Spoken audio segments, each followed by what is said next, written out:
पर आ रही है कि क्या एनडीए की सरकार गिरेगी, क्या चंद्रबाबू नायडू किंग मेकर बनेंगे। इस वक्त की बहुत ही बड़ी और सनसनीखेज खबर आ रही है कि क्या तेलुगु देशम पार्टी अपना समर्थन वापस ले लेगी केंद्र सरकार से, क्या मोदी की सरकार गिर जाएगी, क्या केंद्र सरकार में एक बार राष्ट्रपति शासन लगेगा, क्या मध्यवधि चुनाव नजदीक है। इन सब के बारे में मैं बारी बारी से आपको जानकारी से अवगत कराऊंगा। वीडियो अंत तक बने रहिएगा और बहुत ही अच्छी वीडियो और पूरी जानकारी से मैं अवगत कराऊंगा।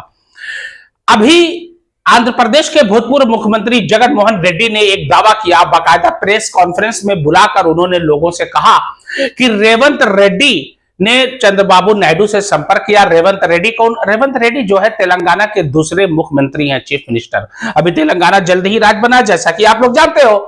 तो तेलंगाना के चीफ मिनिस्टर रेवंत रेड्डी ने बाकायदा ये हॉटलाइन से बात की है चंद्रबाबू नायडू से, और ये कहना है जगन मोहन रेड्डी का। और जबकि जगन मोहन रेड्डी राहुल गांधी को मक्कार और झूठा कई बार इससे पहले कह चुके हैं और कांग्रेस के वो धुर विरोधी रहे हैं। लेकिन इस बात में कितनी सच्चाई है, कितनी गहराई है, इस बारे में तो जानकारी अवश्य रखनी भी चाहिए और अवश्य आपको लेनी भी है। देखिए, रेवंत रेड्डी ने बाकायदा चंद्रबाबू नायडू से संपर्क किया और इस विषय में पूरी जानकारी से अवगत कराया कि क्या कांग्रेस और चंद्रबाबू नायडू एक दूसरे के संपर्क में हैं, क्या कांग्रेस और चंद्रबाबू नायडू क्या एक दूसरे से मिलकर सरकार गिरा सकते हैं। यह बहुत बड़ा सवाल उठता है। सवाल तो उठना है, सवाल उठना लाजमी है। देखिए, टीडीपी यानी तेलुगु देशम पार्टी आंध्र प्रदेश की बहुत ही बड़ी पार्टी है। इस समय चंद्रबाबू नायडू आंध्र प्रदेश के चीफ मिनिस्टर हैं और केंद्र सरकार में उनके समर्थन से केंद्र सरकार चल रही है। मोदी सरकार उनके समर्थन से खड़ी हुई है और इस समय चल रही है। और टीडीपी के पास इस समय 16 एमपीज हैं। और अगर जेडीयू के नीतीश कुमार की बात किया जाए तो उनको पलटू राम कहा जाता है। और अगर वो भी 12 एमपीज जो नीतीश कुमार के हैं, यानी कि जो नीतीश कुमार बिहार के इस समय वर्तमान में चीफ मिनिस्टर हैं, और अगर उनकी पार्टी यानी जेडीयू के 12 एमपी अगर मिलते हैं तो कुल मिला के हो जाते हैं 28। और 28 एमपी अगर दावा ठोक देते हैं राहुल गांधी के साथ तो यह बहुत बड़ा खेला हो सकता है। नरेंद्र मोदी के लिए निश्चित रूप से यह मुश्किल बहुत खड़ी हो जाएगी।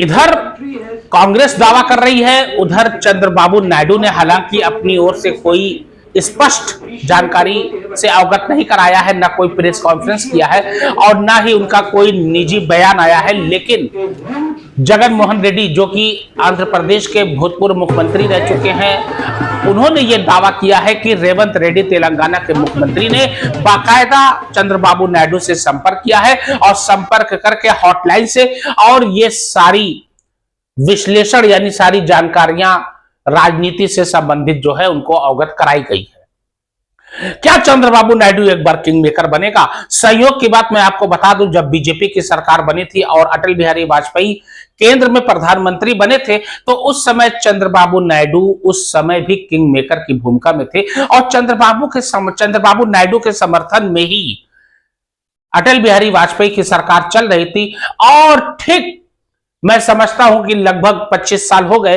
25 साल बाद भी वही स्थिति पैदा हो गई है।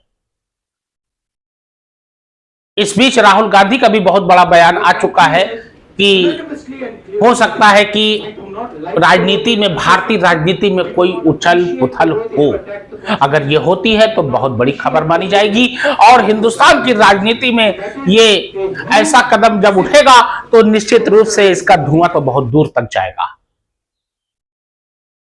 अब देखना यह है कि चंद्रबाबू नायडू नरेंद्र मोदी के साथ बने रहते हैं या उनका साथ छोड़ना चाहते हैं, यह तो भविष्य के गर्त में है। इस बीच एक रिपोर्ट आई है कि याचिका सुप्रीम कोर्ट में दायर की गई है एसआईआर से संबंधित, स्पेशल इंटेंसिव रिवीजन, यानी कि स्पेशल का मतलब होता है विशेष, इंटेंसिव यानी स्पेशल इंटेंसिव रिवीजन यानी विशेष पुनरावृत्ति, यानी कि पुनरीक्षण, यानी कि किसकी, यानी वोटर लिस्ट में यहां पर क्या बताया गया है कि सभी लोगों की क्या करता है चुनाव आयोग जो है अपडेट करता है, ठीक है। अच्छा, समय समय पर अपडेट होता रहता है, लेकिन इस बार चुनाव आयोग ने पूरी समीक्षा नए सिरे से करना शुरू किया है और वो ये देखना चाहती है कि कौन लोग मर गए हैं, कौन लोग यहां से दूसरी जगह पलायन कर चुके हैं। ये सारी डिटेल पूरे नाम के साथ, आधार कार्ड के साथ इस बार चुनाव आयोग ने पूरा घर घर जाकर ये रिपोर्ट लेना शुरू कर दिया है।